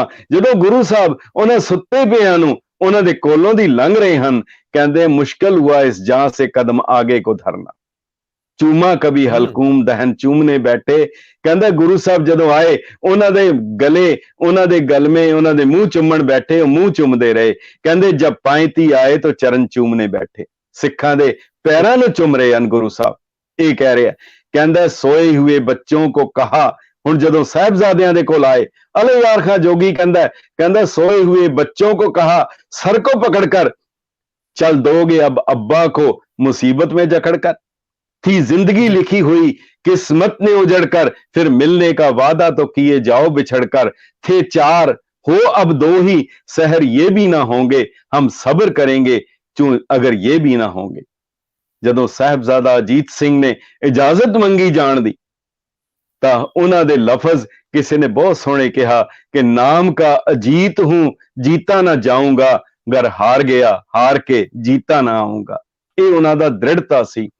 ਔਰ ਕਹਿੰਦਾ ਅਲੇ ਯਾਰ ਖਾਂ ਜੋਗੀ ਕਹਿੰਦਾ, ਜਿਸ ਵੇਲੇ ਸਾਹਿਬਜ਼ਾਦਾ ਅਜੀਤ ਸਿੰਘ ਨੂੰ ਸ਼ਹੀਦ ਹੁੰਦਿਆਂ ਗੁਰੂ ਸਾਹਿਬ ਨੇ ਵੇਖਿਆ, ਜਦੋਂ ਖੁਦ ਵੇਖਿਆ, ਕਹਿੰਦਾ बेटे को शहादत मिली, देखा जो पिदर ने, तूफान बपा गम से किया दीदारे तर ने, इस वक्त कहा नन्हे से मासूम पिसर ने, रुखसत हमें दिलवाओ पिता जाएंगे मरने। भाई से बिछड़कर हमें जीना नहीं आता, सोना नहीं खाना नहीं पीना नहीं भाता। छोटे साहबजादे ने इजाजत मंगी। हुण देखो कमाल है सारा वर्णन। कहंदा थी दूसरे बेटे की सुनी बेनती जिस दम, सर को दहन पाक को बोसे दिए पहम। मरने के लिए कहने लगे जाइए जमजम। रूठो ना खुदारा नहीं रोकेंगे कभी हम, हमने कहा था बाप को जा दीजिए धर्म पर, लो अब बाप को कहते हैं कि जा दीजिए धर्म पर। मरने से किसी यार को हमने नहीं रोका, फर्जंदे वफादार को हमने नहीं रोका, खुशनूदिये करतार को हमने नहीं रोका, अब देखिए सरकार को हमने नहीं रोका। तुमको भी इसी राह पे कुर्बान करेंगे, सद शुक्र है हम भी कभी खंजर से मरेंगे। साहिबजादियां ने कहा जिंदा चुना जाना भी तो आसान नहीं है, सरहंद में दी भाइयों ने जान नहीं है, बंदे को छुरी खाने का अरमान नहीं है, लड़ना नहीं आता मुझे मरना तो है आता, खुद बढ़ के गला तेग पे धरना तो है आता। वो कहंदा भर्राई सी आवाज से बोले गुरु गोबिंद, पाला है तुम्हें नाज से बोले गुरु गोबिंद, रोका नहीं आगाज से बोले गुरु गोबिंद, उस नन्हे से जाबाज से बोले गुरु गोबिंद। लो आओ तन पाक पे हथियार सजा दें, छोटी सी कमान नन्ही सी तलवार सजा दें। बेटा हो तुम ही थे पंथ के बेड़े के खवैया, सर भेंट करो ताकि धर्म की चले नैया। ले दे के तुम ही थे मेरे गुलशन के बकैया, लो जाओ के राह तकते हैं सब खल्द में भैया। ख्वाहिश है तुम्हें तेग चलाते हुए देखें, हम आंख से बर्छी तुम्हें खाते हुए देखें। हम देते हैं खंजर इसे शमशीर समझना, नेजे की जगह दादा का तुम तीर समझना, जितने भी मरे इससे उन्हें बेपीर समझना। जख्म आए तो होना नहीं दिलगीर समझना, जब तीर कलेजे में लगे सी नहीं करना। उफ मेरी जान से मेरी जान मुंह से कभी भी नहीं करना। लो जाओ सिधारो तुम्हें अल्लाह को सौंपा, मर जाओ या मारो तुम्हें अल्लाह को सौंपा। रब को ना विसारो तुम्हें अल्लाह को सौंपा, सिक्खी को उभारो तुम्हें अल्लाह को सौंपा। वाहिगुरु अब जंग की हिम्मत तुम्हें बख्शे, प्यासे हो जात जामे शहादत तुम्हें बख्शे। ਇਹ ਸ਼ਹਾਦਤ ਸੀ। ਕਿਧਰੇ ਦੁਨੀਆ ਦੇ ਵਿੱਚ ਐਸੀ ਸ਼ਹਾਦਤ ਨਹੀਂ ਹੋਈ ਜਿਸ ਨੂੰ ਗੁਰੂ ਸਾਹਿਬ ਨੇ ਕਿਹਾ ਕਿ 10 ਲੱਖ ਬਰਾਇਤ ਬਰੂ ਬੇਖਬਰ, ਜਿਹੜੇ 10 ਲੱਖ ਦੇ ਜੇ 40 ਦੇ ਉੱਤੇ ਅਗਰ 10 ਲੱਖ ਦੀ ਫੌਜ ਆ ਜਾਏ ਉਹ ਕੀ ਕਰ ਸਕਦੇ। ਪਰ ਜਿਹੜੀ ਗੱਲ ਗੁਰੂ ਸਾਹਿਬ ਨੇ ਕਹੀ ਸੀ, ਉਹਨਾਂ ਨੇ ਇੱਕ ਗੱਲ ਕਹੀ ਸੀ, 1.25 ਲੱਖ ਸੇ ਇੱਕ ਲੜਾਓ। ਅਲੇ ਯਾਰ ਖਾਂ ਜੋਗੀ ਫਿਰ ਰਹਿ ਨਹੀਂ ਸਕਦਾ, ਉਹ ਫਿਰ ਉਹਨੂੰ ਕਨਕਲੂਡ ਕਰਦਾ, ਕਹਿੰਦਾ याकूब को यूसुफ के बिछड़ने ने रुलाया, साबर कोई कम ऐसा रसूलों में है आया, कटवा के पिसर 4 एक आंसू ना गिराया, रुतबा गुरु गोविंद ने ऋषियों का बढ़ाया, दंडक में फिरे राम तो सीता थी बगल में, वो फखरे जहां हिंद की माता थी बगल में, लक्ष्मण सा बिरादर पाए तस्कीन जिगर था, सीता सी पति भरता से बन राम को घर था, सच है गुरु गोविंद का रितबा ही दिगर था, कटवा दिए शिशाम ने गीता को सुनाकर, रूह फूंक दी गोविंद ने औलाद कटाकर। ये शहादत, ऐसी जंग, ऐसी लड़ाई, पर उस जंग तो बाद भी की होया। हुण गुरु साहब पंथ दा हुक्म मन के, पंथ दे जिहड़ी उन्होंने कहा सी, गुरु पंथ दी गल कीती सी, गुरु पंथ दा हुक्म मन के जदों जा रहे हैं, उस वेले बरकत पंजाबी उन्होंने जिहड़े लफज लिखे सी, उन्हां दे नाल साडा नजदीकी काफी से उन्होंने सुनाई सी। वो कविता कमाल दी है। वो कहंदे रात पिछों जो आई तत्ती, ओ खूनी प्रभात ना पुछो, बुरज च बैठी बुढ़ी ठेरी, किदां गुजरी मात ना पुछो, दशमेश ते निक्के लाडलियां दी किदां चढ़ी बरात ना पुछो, हिण हिण करके नीला रोया, बाज दे कुछ जज्बात ना पुछो, कलम मेरी नू कांबा छिड़दा, अगों दे हालात ना पुछो। अजीत सिंह दी लिबड़ी दे नू दया सिंह सीस निवावण लगा, कमर कसा ओ ला के लक तो उसदे उत्ते पावण लगा, हथ पकड़ के साहिब मेरा मुखों इंज फरमावण लगा, इक्को जिहे शहीद ने मैनू कह के रूह तड़पावण लगा, कफन पाओ जा सब दे उत्ते, जां फिर किसे दी बात ना पुछो, चिड़ियां कावी छम छम रोए, बंदे दी तां बात ना पुछो। पर देखो ये जिहड़ियां शहादतां होईयां छोटे साहिबजादियां दियां, जिस तरीके दे नाल उन्हां मासूमां नू नीहां विच चुन के शहीद किया गया। हालांकि कुरान बार बार पुकार के कह रही है, कुरान दे विच जिहड़ी लड़ाई है, ओहद दी लड़ाई है, उहदे विच जिक्र है कि गुरु मुहम्मद साहब दे कोल दुश्मन दे जनरल दी लाश उन्हां दे खेमे च आ गई। ਉਹ ਕੁਝ ਪੈਸੇ ਲੈ ਕੇ, ਕਾਫੀ ਪੈਸੇ ਲੈ ਕੇ ਇਹਨਾਂ ਕੋਲ ਆਏ ਕਿ ਸਾਡੇ ਜਨਰਲ ਦੀ ਤੁਸੀਂ ਲਾਸ਼ ਦੇ ਦਿਓ। ਇਹਨਾਂ ਦੇ ਆਪਣੇ ਵਿੱਚ ਲਿਖਿਆ ਇਤਿਹਾਸ ਵਿੱਚ ਮੁਹੰਮਦ ਸਾਹਿਬ ਨੇ ਕਿਹਾ ਕਿ ਮੈਂ ਮੁਰਦਾ ਫਰੋਸ਼ ਨਹੀਂ ਆ, ਮੈਂ ਲਾਸ਼ਾਂ ਨਹੀਂ ਵੇਚਦਾ। ਉਹਨਾਂ ਨੇ ਸਤਿਕਾਰ ਨਾਲ ਉਹਦੀ ਜਿਹੜੀ ਹੈ ਲਾਸ਼ ਵਾਪਸ ਕੀਤੀ। ਇਹਨਾਂ ਦੀ ਹਦੀਸ ਵਿੱਚ ਲਿਖਿਆ ਕਿ ਜੇਕਰ ਪਰਿੰਦੇ ਦੇ ਪੈਰਾਂ ਵਿੱਚ ਵੀ ਅਗਰ ਇੱਕ ਧਾਗਾ ਵੀ ਬੰਨਿਆ ਹੋਏ, ਉਹਨੂੰ ਕਤਲ ਨਹੀਂ ਕੀਤਾ ਜਾ ਸਕਦਾ। ਪਰ ਕਮਾਲ ਹੈ, ਉਹਨੂੰ ਆਪਣੇ ਆਪ ਨੂੰ ਉਹਦੇ ਪੈਰੋਕਾਰ ਰਖਵਾਉਣ ਵਾਲੇ ਕਿਸ ਤਰੀਕੇ ਦੇ ਨਾਲ ਉਹ ਬੰਦੀ ਖਾਨੇ ਦੇ ਵਿੱਚ ਬੰਦ ਸਾਹਿਬਜ਼ਾਦਿਆਂ ਨੂੰ, ਮਾਤਾ ਜੀ ਨੂੰ, ਇਹਨਾਂ ਨੂੰ ਸ਼ਹੀਦ ਕਰ ਰਹੇ ਹਨ। ਪਰ ਇਸ ਦੇ ਤੇ ਫਿਰ ਇੱਥੇ ਨਹੀਂ ਹੋਈ, ਇਹਦਾ ਫਿਰ ਹੋਇਆ ਮਲੇਰਕੋਟਲੇ ਦੇ ਨਵਾਬ ਨੇ ਹਾਂ ਦਾ ਨਾਰਾ ਮਾਰਿਆ, ਔਰ ਦੂਜੇ ਪਾਸੇ ਦੀਵਾਨ ਸੁੱਚਾ ਆਨੰਦ ਨੇ ਕਿਹਾ ਇਹ ਸੱਪ ਦੇ ਬੱਚਿਆਂ ਨੇ ਇਹਨਾਂ ਨੂੰ ਛੱਡਣਾ ਨਹੀਂ ਚਾਹੀਦਾ। ਪਰ ਇੱਥੇ ਨਹੀਂ, ਬਾਅਦ ਵਿੱਚ ਨਬੀ ਖਾਂ ਤੇ ਗਨੀ ਖਾਂ ਨੇ, कितनी कमाल है, अपनी जान ते खेड के, जान कुर्बान करके उन्होंने गुरु साहब नूं अपनी सेवा अर्पण की। बाद विच गुरु साहब ने नबी खां गनी खां नूं एक हुक्मनामा बख्शिया। उस हुक्मनामे दे लफज सन कि तुसी मेरे खास पुत्र हो। ਇਹਦਾ मतलब गुरु दे पुत्र बनन लई, उन्हां दी खुशी हासिल करन लई किहड़ी चीज दी लोड़ है, ਇਹ गुरु साहब ने दस दिता। उन्हां दे नाल वफादारी, उन्हां दे हुक्म दी पालना।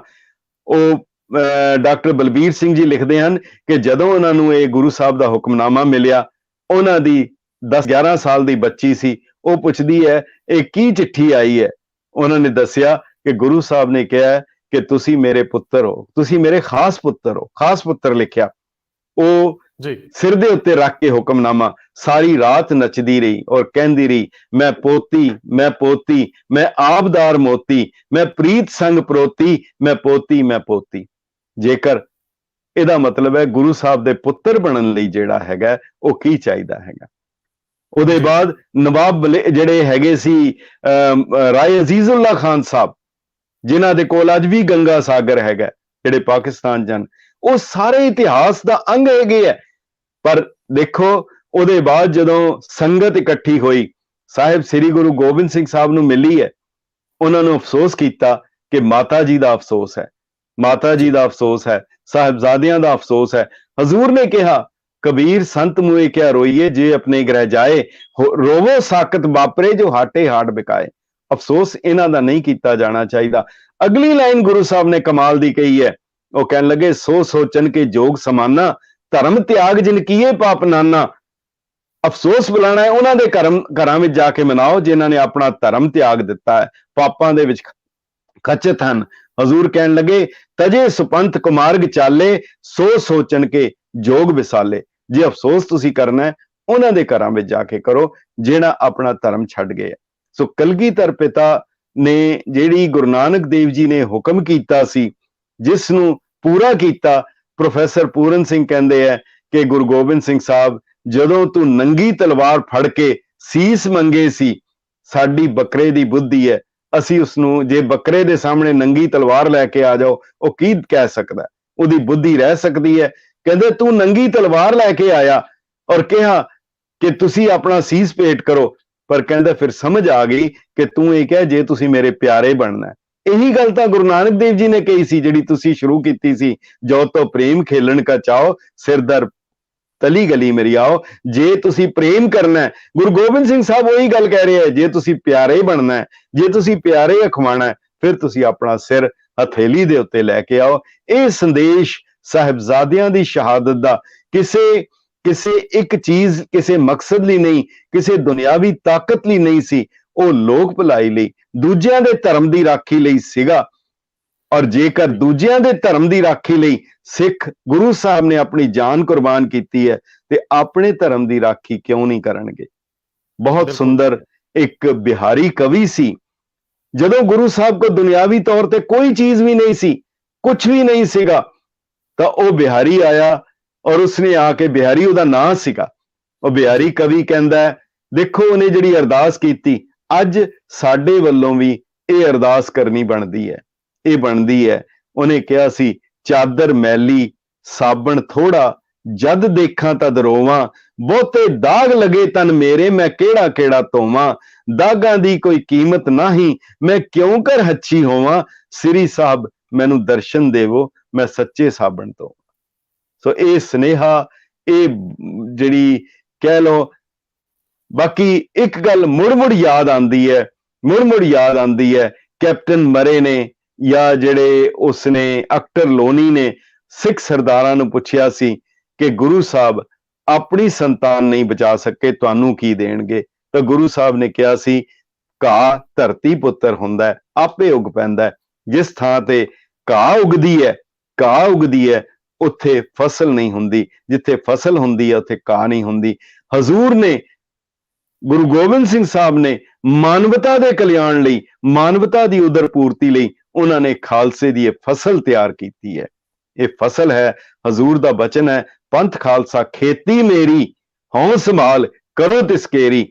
ਉਹ ਵੀ ਇੱਕ ਖੇਤੀ ਕਰਨ ਵਾਲਾ, ਉਹ ਵੀ ਕਿਸਾਨ ਹੈ, ਔਰ ਉਸ ਦਾ ਵਾਅਦਾ ਹੈ, ਇਹ ਖੇਤੀ ਮੇਰੀ ਮੈਂ ਉਜੜਨ ਨਹੀਂ ਦਿਆਂਗਾ, ਇਸ ਦਾ ਵਾਲੀ ਮੈਂ ਹੈਗਾ।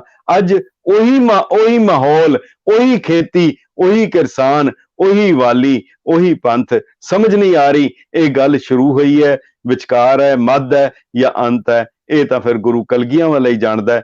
ਬਾਕੀ ਜਿਵੇਂ ਮਾਸਟਰ ਤਾਰਾ ਸਿੰਘ ਕਹਿੰਦੇ ਸੀ ਕਿ ਜਦੋਂ ਕਾਲੇ ਬੱਦਲ ਦੇਖ ਕੇ ਘਬਰਾਓ ਨਾ, ਇਹ ਵਾਹਿਗੁਰੂ ਜਾਣਦਾ ਹੈ ਇਹਨਾਂ ਚੋਂ ਬਿਜਲੀ ਗਿਰੇਗੀ ਕਿ ਬਾਰਿਸ਼ ਪਏਗੀ। ਲਾਂਬਾ ਸਾਹਿਬ, ਮੈਂ ਦੋਸਤੋ ਇੱਕ ਗੱਲ ਦੱਸਦੇ ਹਾਂ ਤੁਹਾਨੂੰ ਕਿ ਲਾਂਬਾ ਸਾਹਿਬ ਅਮਰੀਕਾ 'ਚ ਨੇ ਇਸ ਵੇਲੇ, ਔਰ ਅੱਜ ਕੱਲ੍ਹ ਅਮਰੀਕਾ 'ਚ ਹੀ ਰਹਿੰਦੇ ਨੇ, USA 'ਚ ਨੇ। ਇਹ ਉੱਥੇ ਦੇ ਸਿਟੀ ਨਿਊ ਜਰਸੀ, ਮੈਂ ਗਲਤ ਤਾਂ ਨਹੀਂ ਲਾਂਬਾ ਸਾਹਿਬ? ਨਹੀਂ, ਬਿਲਕੁਲ ਠੀਕ ਹੈ। ਔਰ ਨਿਊ ਜਰਸੀ ਸਟੇਟ ਹੈ ਜੀ, ਸਟੇਟ ਹੈ।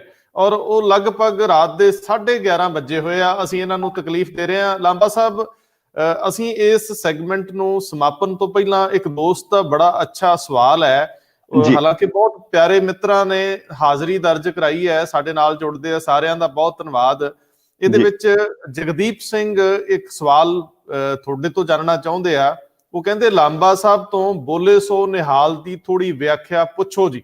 ਬੋਲੇ ਸੋ ਨਿਹਾਲ, ਜੇ ਤੁਹਾਨੂੰ ਮੁਸ਼ਕਲ ਨਾ ਹੋਵੇ, ਕਿਸੇ ਖਾਸ ਤਿਆਰੀ ਦੀ ਲੋੜ ਨਾ ਹੋਵੇ, ਤੇ ਮੈਨੂੰ ਜਰੂਰ ਦੱਸੋ। ਬੋਲੇ ਸੋ ਨਿਹਾਲ ਬਾਰੇ ਪੁੱਛਦੇ ਨੇ ਸਰਦਾਰ ਜਗਦੀਪ ਸਿੰਘ। ਬਿਲਕੁਲ ਜੀ, ਦੇਖੋ ਜਿਹੜੇ ਵੀ ਨਾਰੇ ਔਰ ਜੈਕਾਰੇ ਜਿਹੜੇ ਹੁੰਦੇ ਆ, ਤੁਸੀਂ ਹਰਮੰਦਰ ਸਾਹਿਬ ਦੇ ਦਰਸ਼ਨਾਂ ਲਈ ਜਦ ਜਾਓਗੇ ਤੇ ਘੰਟਾ ਘਰ ਵਾਲੀ ਬਾਹੀ ਦੇ ਉੱਤੇ ਇੱਕ ਲਾਈਨ ਲਿਖੀ ਹੋਈ ਹੈ ਕਿ ਵਾਹਿਗੁਰੂ ਜੀ ਖਾਲਸੇ ਜੀ ਕਾ ਸਦਾ ਬੋਲਬਾਲਾ ਰੱਖੇ। ਇਹ ਜਿਹੜਾ ਬੋਲਬਾਲਾ ਹੁੰਦਾ ਹੈ, ਜਿਹੜਾ ਜੈਕਾਰਾ ਹੁੰਦਾ ਹੈ, ਇਸ ਦੇ ਨਾਲ ਹੀ ਸਾਰਾ ਕੁਝ ਹੁੰਦਾ ਹੈ। ਇਹਦੇ ਨਾਲ ਬੰਦੇ ਨੂੰ ਚੜ੍ਹਦੀ ਕਲਾ ਆਉਂਦੀ ਹੈ। ਤੋ ਉਹ ਜਿਹੜੇ ਜੈਕਾਰੇ ਹੁੰਦੇ ਹੈ, ਜਿਹੜੇ ਨਾਰੇ ਹੁੰਦੇ ਹੈ, ਉਹ ਜਿਹੜੇ ਲਫ਼ਜ਼ ਹੁੰਦੇ ਹੈ, ਉਹ ਬੰਦਿਆਂ ਨੂੰ ਪ੍ਰੇਰਨਾ ਦਿੰਦੇ ਹੈਗੇ ਹੈ। ਸੋ ਜਿਸ ਨੂੰ ਬਹੁਤ ਸੋਹਣਾ ਕਿਸੇ ਨੇ 4 ਲਾਈਨਾਂ 'ਚ ਕਿਹਾ ਸੀ ਕਿ ਨਿਸ਼ਾਨ ਸਾਹਿਬ ਦੀ ਸ਼ਾਨ ਹੈ ਕਹਿੰਦੀ, ਸਿੰਘਾਂ ਦੀ ਕਿਰਪਾਨ ਹੈ ਕਹਿੰਦੀ, ਸੰਗਤ ਕਰਕੇ ਮਾਣ ਹੈ ਕਹਿੰਦੀ, ਬੂਟਾ ਲਾਇਆ ਲਹੂ ਹੰਗਾਲ, ਪੰਥ ਦਾ ਰਾਖਾ ਪੁਰਖ ਅਕਾਲ, ਸਿੱਖ ਦੀ ਹਸਤੀ ਪੰਥ ਦੇ ਨਾਲ, ਜੋ ਬੋਲੇ ਸੋ ਹੋਵੇ ਨਿਹਾਲ। ਤੁਸੀਂ ਸਾਹਮਣੇ ਦੇਖਿਆ ਕਿ ਐਡੇ ਐਡੇ ਵੱਡੇ ਬੋਲਡਰਸ ਹੈਗੇ ਆ, ਪੱਥਰ ਹੈਗੇ ਆ, ਸਭ ਕੁਝ ਹੈਗਾ, ਪਰ ਜਿਸ ਵੇਲੇ ਜੈਕਾਰਾ ਲਾ ਕੇ ਉਹਨੂੰ ਤੱਕਦੇ ਆ, ਉਹ ਪਤਾ ਹੀ ਨਹੀਂ ਕਿਹੜੀ ਖੱਡ ਜਾਂਦੇ। ਮੈਂ ਇੱਕ ਥੋੜਾ ਜਿਹਾ ਲਾਂਭੇ ਨਾ ਜਾਵਾਂ, ਇਹਦੇ ਤੇ ਇੱਕ ਐਨੈਕਡੋਟ ਵੀ ਹੈ। ਕਹਿੰਦੇ ਕਿਸੇ ਜਗ੍ਹਾ ਦੇ ਉੱਤੇ ਮਦਾਰੀ ਸਨ ਤੇ ਉਹਨਾਂ ਮਦਾਰੀਆਂ ਦੇ ਕੋਲ ਇੱਕ ਛੋਟਾ ਜਿਹਾ ਬੱਚਾ ਵੀ ਸੀ 8-9 ਸਾਲ ਦਾ, ਤੇ ਉਹ ਜਿਸ ਵੇਲੇ ਉੱਥੇ ਨਾਲ ਸੀ ਤੇ ਉਹਨਾਂ ਨੇ ਉਹ ਢੋਲ ਦੇ ਉੱਤੇ ਡੱਗਾ ਲਾਇਆ। ਜਿਸ ਵੇਲੇ ਉਹ ਢੋਲ ਖੜਕਾਇਆ ਤੇ ਉਹਨੇ ਛਾਲ ਮਾਰ ਕੇ ਉਹ ਰੱਸੀ ਦੇ ਉੱਤੇ ਚੜ ਗਿਆ ਤੇ ਉਹ ਆਪਣਾ ਅੱਗੇ ਪਿੱਛੇ ਹੋਣ ਲੱਗ ਪਿਆ, ਕਰਤੱਵ ਦਿਖਾਉਣ ਲੱਗਾ। ਉਹ ਕੋਈ ਚੋਰ ਸੀਗੇ, ਉਹਨਾਂ ਨੂੰ ਬੜਾ ਚੰਗਾ ਲੱਗਾ। ਉਹਨਾਂ ਨੇ ਕਿਹਾ ਕਿ ਇਹ ਤੂੰ ਸਾਨੂੰ ਦੇ ਦੇ, ਅਸੀਂ ਤੈਨੂੰ ਜਿੰਨੇ ਪੈਸੇ ਚਾਹੀਦੇ ਦੇਾਂਗੇ, ਤੈਨੂੰ ਤਨਖਾਹ ਦੇਾਂਗੇ। ਉਹ ਲੈ ਗਏ ਚੋਰ। ਕਹਿੰਦੇ ਲਿਜਾ ਕੇ ਉਹਨਾਂ ਨੇ ਕਿਸੇ ਖਿੜਕੀ ਦੇ ਥੱਲੇ ਖੜਾ ਕਰਕੇ ਉਹਨੂੰ ਕਹਿੰਦੇ ਛਾਲ ਮਾਰ ਕੇ ਉੱਤੇ ਚੜ ਜਾ। ਉਹ ਚੁੱਪ ਕਰਕੇ ਖੜਾ ਰਿਹਾ। 3-4 ਵਾਰੀ ਕਿਹਾ ਚੜਦਾ ਕਿਉਂ ਨਹੀਂ? ਫਿਰ ਉਹਨੂੰ ਜ਼ੋਰ ਦੀ ਹੁੰਜ ਮਾਰੀ। ਕਹਿੰਦੇ ਚੜ, ਉੱਤੇ ਜੰਪ ਕਿਉਂ ਨਹੀਂ ਕਰਦਾ? ਕਹਿੰਦਾ ਢੋਲ ਤੇ ਵਜਾਓ। ਗੱਲ ਇਹ, ਜਿੰਨੀ ਦੇਰ ਜੈਕਾਰਾ ਨਹੀਂ ਹੋਏਗਾ ਕੁਝ ਵੀ ਨਹੀਂ ਹੁੰਦਾ। ਤੁਸੀਂ ਉਂਝ ਕਰਕੇ ਵੇਖ ਲਓ ਤੇ ਇੱਕ ਵਾਰੀ ਤੁਸੀਂ ਜੈਕਾਰਾ ਲਾ ਕੇ ਦੇਖੋ, ਫਿਰ ਕਿਵੇਂ ਉਹ ਜਿਹੜੀ ਹੈ ਫਤਿਹ ਜਿਹੜੀ ਹੈ, ਵਾਹਿਗੁਰੂ ਜੀ ਕੀ ਫਤਿਹ ਹੈ, ਇਹ ਫਤਿਹ ਦਾ ਜੈਕਾਰਾ ਹੈ। ਹੁਣ ਪਿੱਛੇ ਜੇ ਕੀਤਾ ਸੀ ਇਹਨਾਂ ਨੇ, ਫੌਜਾਂ ਦੇ ਵਿੱਚ ਵੀ ਮਿਕਸ ਕਰ ਦਿੱਤੀਆਂ।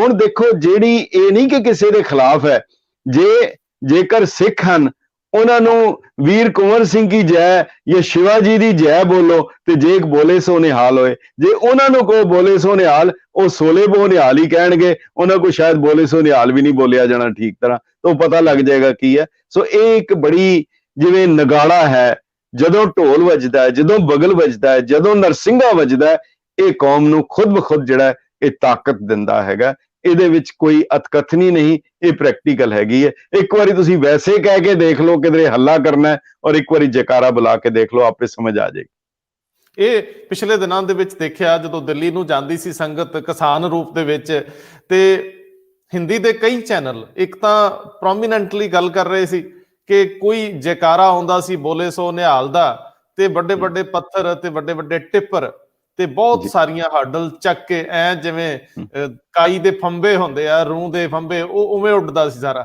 ਸੋ ਉਹ ਤਾਕਤ ਤਾਂ ਰਹਿੰਦੀ ਹੈ। ਇਹ ਕੌਮਾਂ ਦਾ ਸਵੈਮਾਨ ਹੁੰਦਾ, ਇਹ ਕੌਮਾਂ ਦਾ ਆਪਣਾ ਨਾਰਾ ਨਹੀਂ ਹੁੰਦਾ, ਇਹ ਕੌਮਾਂ ਦਾ ਸਰੂਪ ਹੁੰਦਾ ਹੈ। ਇਹ ਸਾਡੇ ਸਾਂਭਣ ਦੀਆਂ ਚੀਜ਼ਾਂ ਨੇ। ਅਸੀਂ ਕਿੱਦਾਂ ਸੀਨਾ ਬਸੀਨਾ ਅੱਗੇ ਲੈ ਕੇ ਜਾਣਾ, ਅਸੀਂ ਅਗਲੀਆਂ ਪੀੜ੍ਹੀਆਂ ਭਾਵੇਂ ਦੁਨੀਆ ਦੇ ਕਿਸੇ ਖਿੱਤੇ 'ਚ ਵੱਸ ਜਾਣ, ਉਹਨਾਂ ਦੀ ਰੂਹ ਦੇ ਵਿੱਚ ਉਹ ਸਭ ਕੁਝ ਭਰਨਾ ਹੈ। ਨੋ ਡਾਊਟ ਦੁਨੀਆ ਤੇਜ਼ੀ ਨਾਲ ਬਦਲ ਰਹੀ ਹੈ, ਤਰੱਕੀ ਹੋ ਰਹੀ ਹੈ, ਬੱਚੇ ਉਹਨਾਂ ਧਰਤੀਆਂ ਤੇ ਜਾਣਾ ਚਾਹੁੰਦੇ ਆ ਜਿਨ੍ਹਾਂ 'ਚ ਸੁੱਖ ਸਹੂਲਤਾਂ ਜ਼ਿਆਦਾ ਨੇ। ਲੇਕਿਨ ਚੰਗਾ ਹੋਵੇ ਜੇ ਆਪਣਾ ਕਲਚਰ, ਆਪਣੀ ਸੱਭਿਅਤਾ, ਆਪਣੀਆਂ ਪਰੰਪਰਾਵਾਂ, ਰਵਾਇਤਾਂ ਨਾਲ ਜਾਣ, ਤਾਂ ਕਿ ਸਾਡਾ ਕੌਮੀ ਮਾਣ ਵੀ ਬਚਿਆ ਰਵੇ, ਸਾਡੀ ਪਛਾਣ ਤੇ ਹਰਫ ਨਾ ਆਉਣ। ਇਹ ਸਵਾਲ ਸਾਡੇ ਲੀਡਰਸ਼ਿਪ ਦੇ ਸਾਹਮਣੇ ਵੀ ਆ। ਇਹ ਵੈਸੇ ਲਾਂਬਾ ਸਾਹਿਬ, ਮੈਨੂੰ ਲੱਗਦਾ ਸਮਾਂ ਤੇ ਬਹੁਤ ਹੋ ਗਿਆ, ਪਰ ਇਹਦੀ ਵਿਆਖਿਆ ਵੀ ਕਰਨੀ ਬਣਦੀ ਹੈ ਕਿ ਸਾਡੀ ਲੀਡਰਸ਼ਿਪ ਕਿਹੋ ਜਿਹੀ ਹੋਵੇ, ਜਿਹੜੀ ਪਾਰਲੋਕ ਦੇ ਵਿੱਚ ਵੀ, ਦੁਨੀਆ ਦੇ ਜਿਹੜੇ ਪਰਲੇ ਹਿੱਸੇ ਆ ਤੇ ਸਮੁੰਦਰਾਂ ਤੋਂ ਪਾਰ ਵਾਲੇ, ਮੈਂ ਪਾਰਲੋਕ ਸ਼ਬਦ ਗਲਤ ਵਰਤ ਗਿਆ, ਲੇਕਿਨ ਜਿਹੜੇ ਸਮੁੰਦਰਾਂ ਤੋਂ ਪਰਲੇ ਹਿੱਸੇ ਆ ਉਹਨਾਂ ਦੇ ਵਿੱਚ ਵੀ ਪ੍ਰਭਾਵੀ ਹੋਣ। ਸਾਡੀ ਕੌਮ ਦੇ ਵਿੱਚ ਕੋਈ ਸਰਵ ਪ੍ਰਵਾਨਿਤ ਲੀਡਰਾਂ ਦੀ ਕਮੀ ਹੈ। ਵੈਸੇ ਤਾਂ ਲੀਡਰ ਦੀ ਕਮੀ ਹੋ ਗਈ ਹੈ ਇਸ ਵੇਲੇ, ਲੀਡਰਸ਼ਿਪ ਆਦਰਸ਼ਕ ਨਹੀਂ ਰਹੀ। ਸਾਡੇ ਆਦਰਸ਼ ਹੁਣ ਮੈਂ ਲੱਭਦਾ ਫਿਰਦਾ ਹਾਂ ਕਿ ਜੇਕਰ ਸਾਨੂੰ ਗਿਣਤੀ ਗਿਣਾਉਣੀ ਹੋਵੇ ਗੁਰੂ ਸਾਹਿਬਾਨ ਤੋਂ ਬਾਅਦ, ਤੇ ਵਿਅਕਤੀਗਤ ਰੂਪ ਦੇ ਵਿੱਚ ਸਾਡੇ ਕੋਲ ਲੀਡਰ ਕਿੰਨੇ ਕੁ ਉੱਭਰਦੇ ਆ। ਸੋ ਇਹ ਵੀ ਸੰਕਟ ਹੈ ਕਿ ਅਸੀਂ ਆਪਣੀਆਂ ਪਰੰਪਰਾਵਾਂ ਨੂੰ ਅਗਲੀਆਂ ਪੀੜ੍ਹੀਆਂ ਤੱਕ ਕਿਵੇਂ ਲੈ ਕੇ ਜਾਣਾ। ਰੰਧਾਵਾ ਸਾਹਿਬ, ਜੇ ਤੁਸੀਂ ਇਜਾਜ਼ਤ ਦਿਓ ਤੇ ਮੈਂ ਬਿਲਕੁਲ ਆਪਣੇ ਨਿੱਜੀ ਵਿਚਾਰ, ਪਰ ਬਹੁਤ ਗੰਭੀਰ, ਮਤਲਬ ਕੋਈ ਮਜ਼ਾਕ ਨਹੀਂ, ਮੇਰਾ ਵਿਸ਼ਾ ਕਦੀ ਮਜ਼ਾਕ ਦਾ ਨਹੀਂ ਹੁੰਦਾ, ਬੜੀ ਗੰਭੀਰਤਾ ਨਾਲ ਮੈਂ ਕਹਿ ਰਿਹਾ।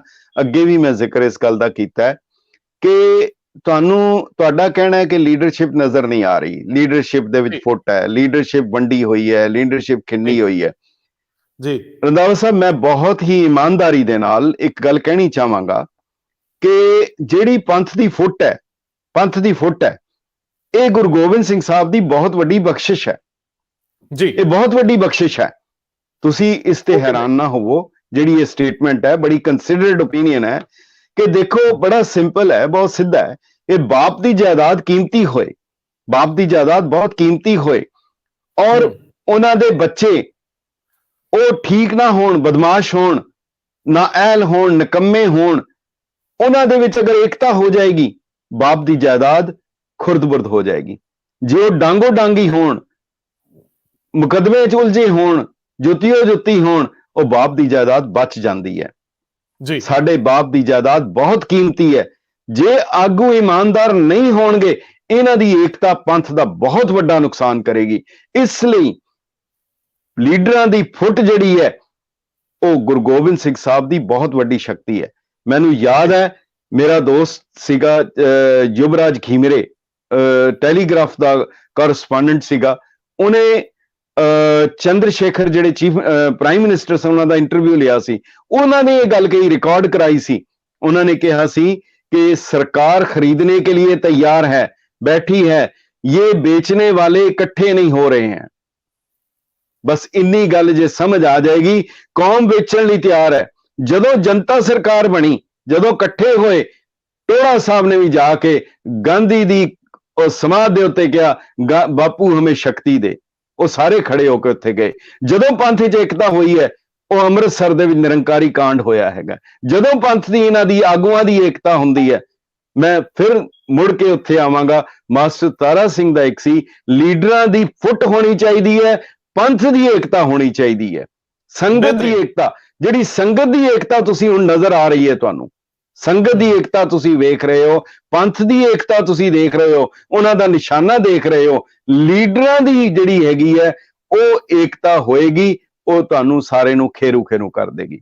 ਹਾਂ, ਜੇ ਕੋਈ ਅਲਬੱਤਾ ਹਰੀ ਸਿੰਘ ਨਲਵੇ ਵਰਗਾ, ਅਕਾਲੀ ਫੂਲਾ ਸਿੰਘ ਵਰਗਾ, ਜਾਂ ਮਹਾਰਾਜਾ ਰਣਜੀਤ ਸਿੰਘ ਵਰਗਾ ਜਿਹੜਾ ਕੋਈ ਆਗੂ ਆਏਗਾ, ਜਿਹੜਾ ਗੁਰੂ ਆਸ਼ੇ ਅਨੁਸਾਰ ਆਪਣਾ ਜੀਵਨ ਜਿਸ ਦਾ ਹੋਏਗਾ, ਉਹ ਜਿਹੜਾ ਆਦਰਸ਼ਕ ਕੋਈ ਆਏਗਾ, ਜਾਂ ਕੋਈ ਐਸਾ ਆਏਗਾ ਨਾਮ ਜਪਣ ਵਾਲਾ ਸੰਤ ਅਤਰ ਸਿੰਘ ਵਰਗਾ ਆਏਗਾ, ਉਹ ਫਿਰ ਪੰਥ ਨੂੰ ਅਗਵਾਈ ਦੇ ਜਾਏਗਾ। ਔਰ ਇਹ ਘਾਟ ਕੋਈ ਨਹੀਂ, ਕਿਉਂਕਿ ਜੇ ਗੁਰੂ ਦਾ ਵਾਅਦਾ ਹੈਗਾ ਇਹ ਹੋਣਾ, ਪਰ ਉਹਦੇ ਲਈ ਮਾਹੌਲ ਵੀ ਸਾਜ਼ਗਾਰ ਹੋਣਾ ਹੈ, ਉਹਦੇ ਲਈ ਵਤਰ ਵੀ ਚਾਹੀਦਾ, ਉਹਦੇ ਲਈ ਸਾਰਾ ਕੁਝ ਦੀ ਲੋੜ ਹੈ।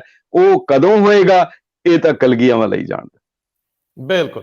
ਲਾਂਬਾ ਸਾਹਿਬ, ਤੁਹਾਡਾ ਬਹੁਤ ਸਮਾਂ ਹੋ ਗਿਆ, ਹਾਲਾਂਕਿ ਤੁਸੀਂ ਦੇਰ ਰਾਤ ਤੱਕ ਪੜ੍ਹਨ ਪੜ੍ਹਾਉਣ ਦੀ ਪ੍ਰਕਿਰਿਆ 'ਚ ਵਿਅਸਤ ਰਹਿੰਦੇ ਹੋ, ਔਰ ਖੂਬਸੂਰਤੀ ਇਹ ਹੈ ਕਿ ਤੁਹਾਡੇ ਵਰਗੇ ਸਕਾਲਰ ਜਿਹੜੇ ਅਜੇ ਵੀ ਲੱਗੇ ਆ, ਔਰ ਤੁਸੀਂ ਕਿਤਾਬ ਰੂਪ ਦੇ ਵਿੱਚ ਵੀ, ਹੁਣ ਜਿਵੇਂ ਤੁਸੀਂ ਸਾਡੇ ਨਾਲ ਜਾਂ ਹੋਰ ਮੰਚਾਂ ਤੋਂ ਜੁੜ ਜਾਂਦੇ ਹੋ, ਬਹੁਤ ਸਾਰੇ ਲੋਕਾਂ ਨੂੰ ਇਤਿਹਾਸ ਜ਼ੁਬਾਨੀ ਸੁਣਨ ਦਾ ਮੌਕਾ ਮਿਲ ਜਾਂਦਾ ਹੈ।